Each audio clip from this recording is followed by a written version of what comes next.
Vamos lá, pessoal. Esse é o primeiro vídeo do Rosenstein-Holden,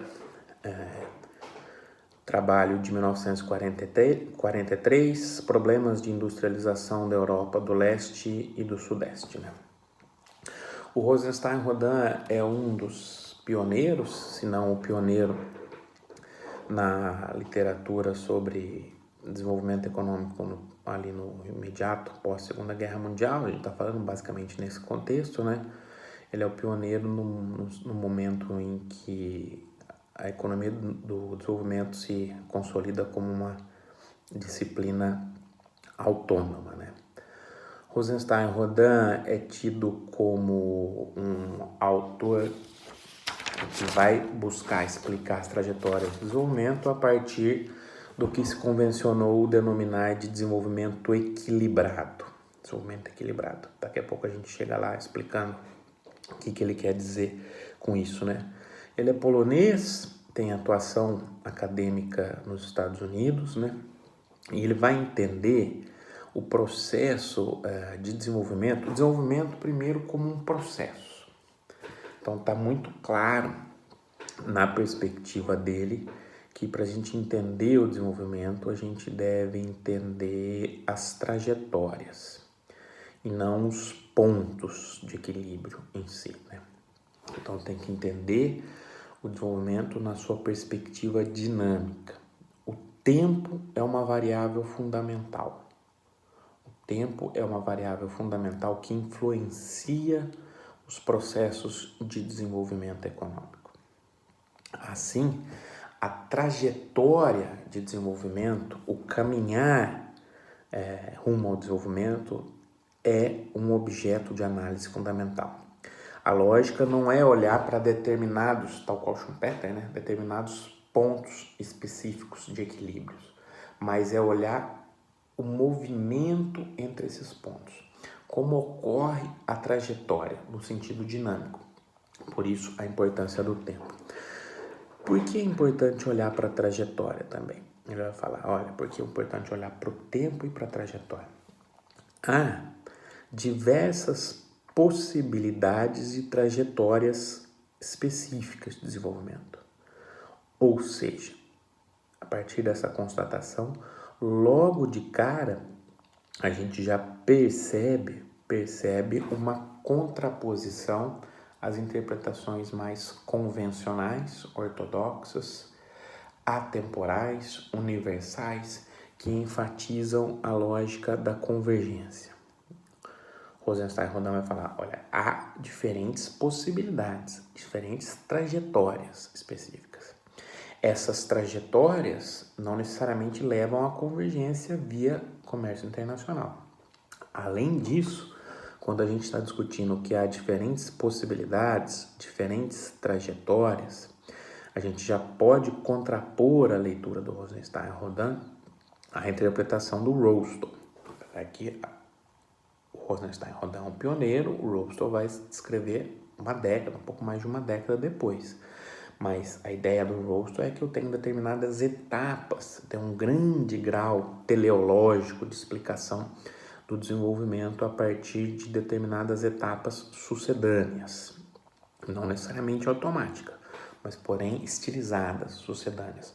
O Rostow vai falar o seguinte, olha, na medida em que eu vou avançando a partir de diferentes possibilidades de trajetórias, que depois vai ser um tema muito caro aos economistas neo-schumpeterianos e evolucionários, eu tenho distintas possibilidades de equilíbrios, possibilidades de caminho. Então, o importante em si é entender essa trajetória.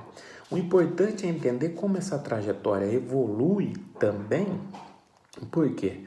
Porque a partir do momento em que o tempo é uma variável de análise, a evolução da trajetória é permanentemente recolocada, revisitada, repautada.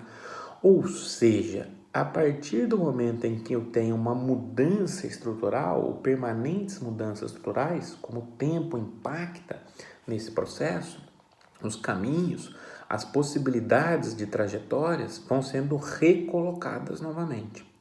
Logo, eu tenho que entender o desenvolvimento como um processo e um processo dinâmico. Parece ser razoavelmente óbvio nesse momento que a gente já está discutindo há algum tempo essas trajetórias, né?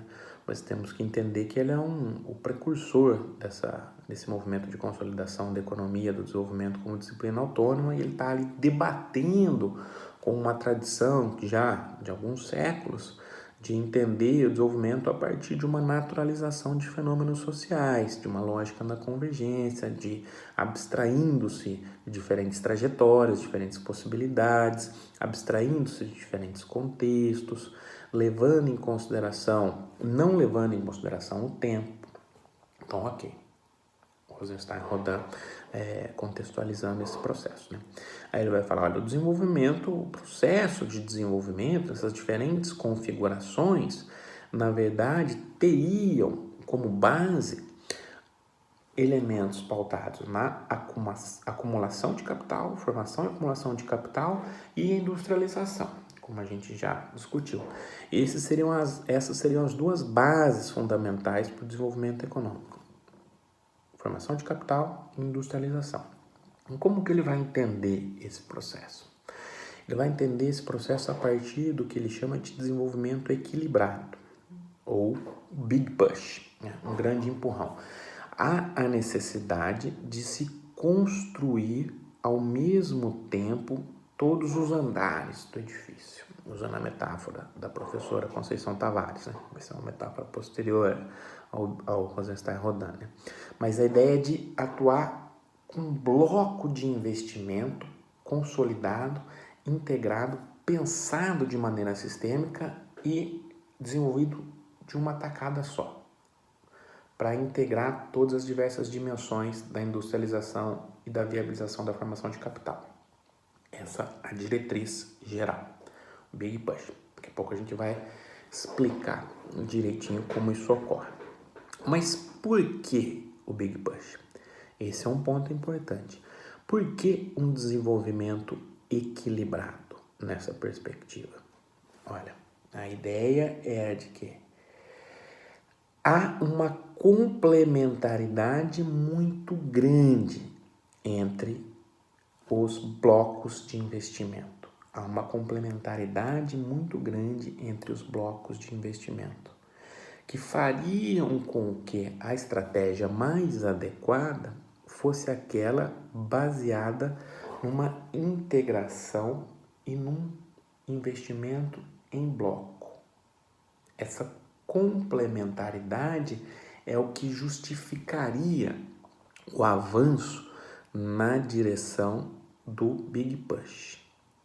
Mas por que esse investimento não ocorre espontaneamente? Por que esse investimento não ocorre, ainda que gradativamente, de forma a se materializar ao longo do tempo? Essa é a questão que o Rosenstein Rodin se coloca, e depois ele vai responder a partir de um fundamento teórico.